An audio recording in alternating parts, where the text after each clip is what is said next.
So, yeah, this is the set here.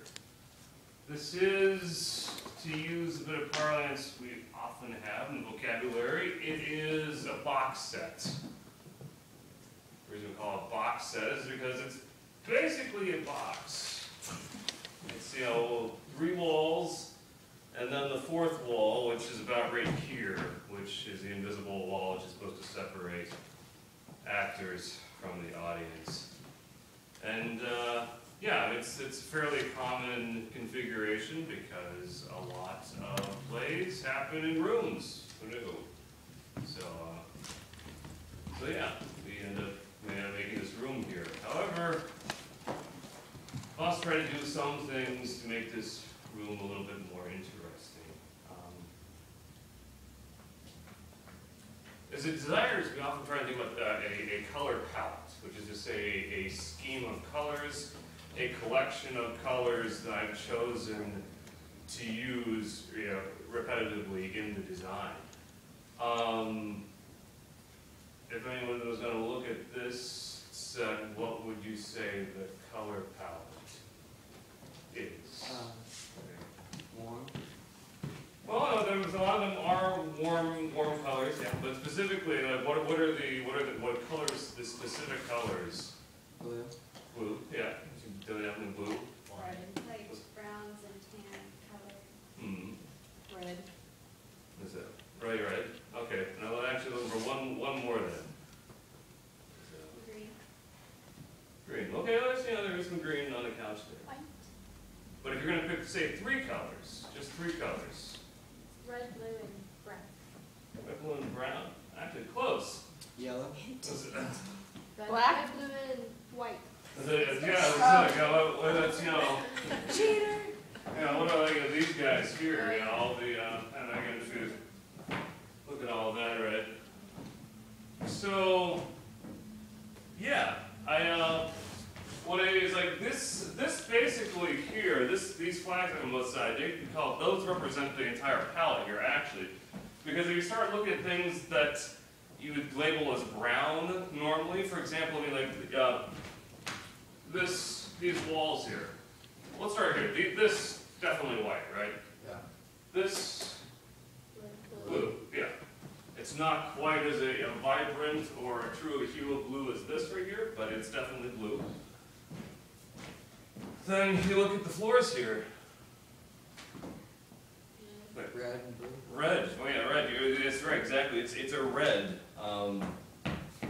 because it's brown. It's been treated with a brown glaze on it to make it look like a hardwood floor, but it is predominantly red. In fact, actually, if you look back over here through the story, you can see some of the undercoats I've done here that I will gradually build up over to make it look like this. So basically, I've tried to take everything on this set and keep it within red, white, and blue.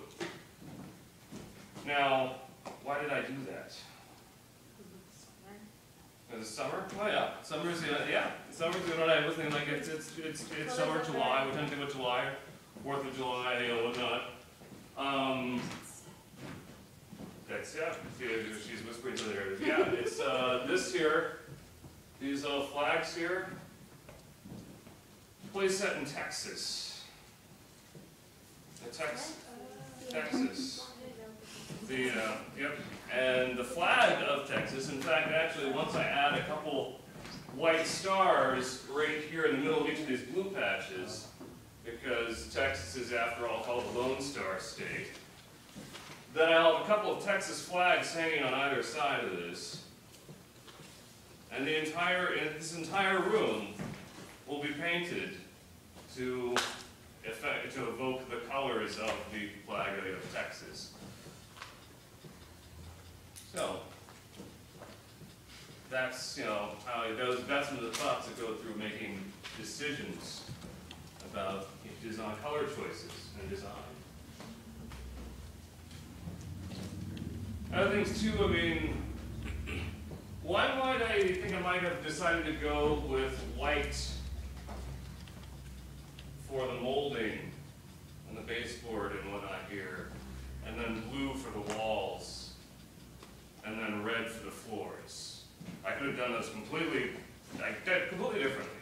I could have had dark blue molding, white walls, and red floor, and still kept the red floor, or I could have done red walls, blue floor, white molding. But why do you think, what were perhaps some of the reasons I might have chose to do it this way? Yes? So it's like the flag, the red's on the bottom, blue and layers on the top.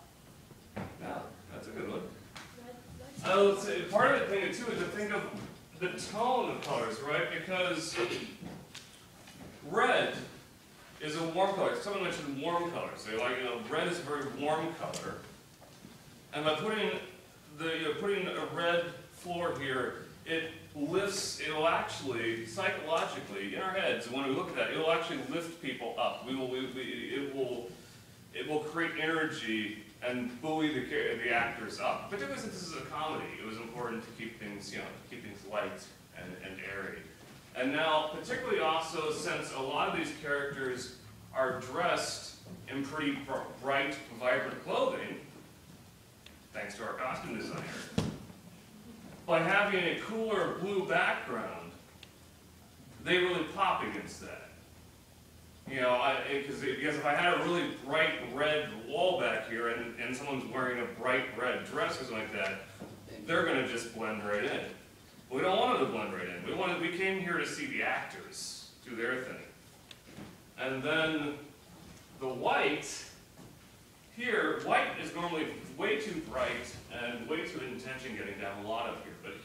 But in this case, with the moldings, it just means that it nicely outlines certain architectural details I want outlined in the set. The doors, the 3 doors here, bam, bam, bam, there. That piece of molding right there at the top to indicate, to break things up visually and then indicate the top of the ceiling. So yeah, these are all kind of choices I end up having to think about. Because you don't want to be, you don't want to make choices in a vacuum. You don't want to do them accidental. You don't want to just pick a color and say, that color looks good, all right, whatever. With that, it's, there's a lot of thought and careful, design that goes into the process. Before I keep blathering though, did anyone have any questions?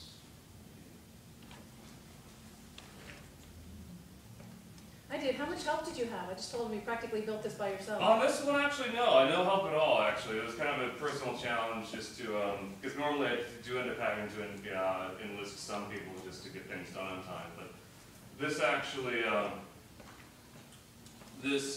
went together fairly quick and easily, and was a good experience in that respect. In fact, actually, that does remind me of a good thing to note, though.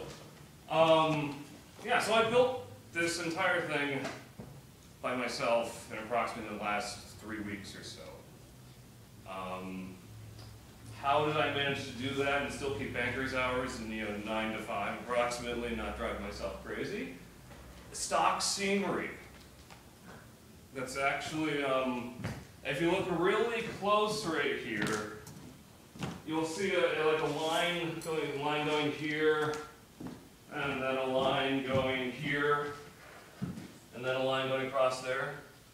You're going to see those there. Hopefully you can't see them very well because that's the idea. But if you look really closely, look at that. That's because that line right there, I took a 4x8 stock platform that is a sheet of plywood, let's say, that has been framed out, and then it has I put some legs on it at the right height, so it stands up there. And then I have a whole bunch of other 4x8 platforms. These 2 guys on the side, these were stock platforms that were triangular wedges.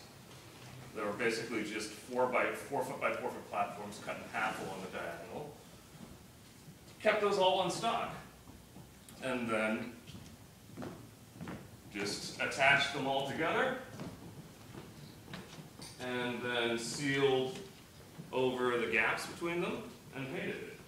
That, if I had to build everything from scratch every single time, I'd never get anything done. So that's why we rely upon our stock. In fact, actually, let me see if I have a good example back here.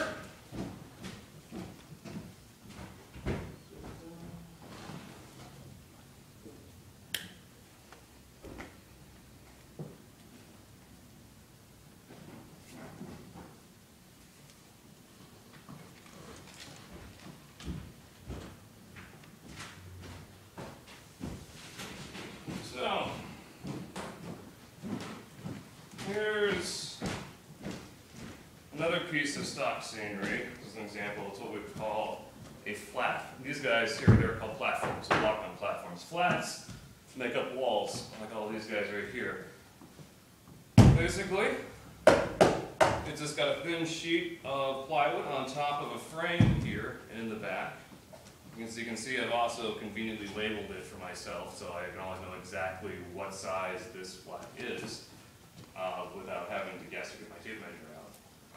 And then I keep a good selection of these hanging around because basically, whenever I do design work, I then end up having to start cobbling them together. Say, like, here is a nice 2x8 foot flat right here, and then I would take a flat like this, a 1x3 foot flat, stick it up right in here between the gap here, and a 5x8 foot flat, and I've just made a wall.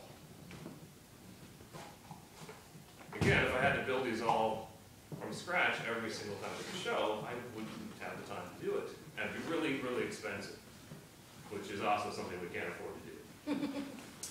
At all. Calder, do you ever use the muslin flats? We had to make miniature muslin flats in class. Not typically, and part of the reason for that is these are kind of a hybrid version between the theater flats, the muslin covered flats, which are framed on flat like this, and the Hollywood flats that are framed on edge and then have these sturdy plywood, plywood on here. And honestly, my main reason for sticking with the plywood here is it's durable, and because we don't have a lot of storage space, often we end up having to wrestle things and shove things into very tight spaces, and then just, it's very easy for things to get wrecked when you don't have a lot of storage space and you're struggling to store everything constantly. So, yes? How many sets have you done? Jeez, let me get my resume out. I can't remember offhand. 20, probably. Somewhere in that vicinity. I think I've definitely done scenic design for at least 20 or so thereabouts, and then of course, I also do a lot of lighting design. I'm doing a lighting design for this show too, and so it's. Do you just work here?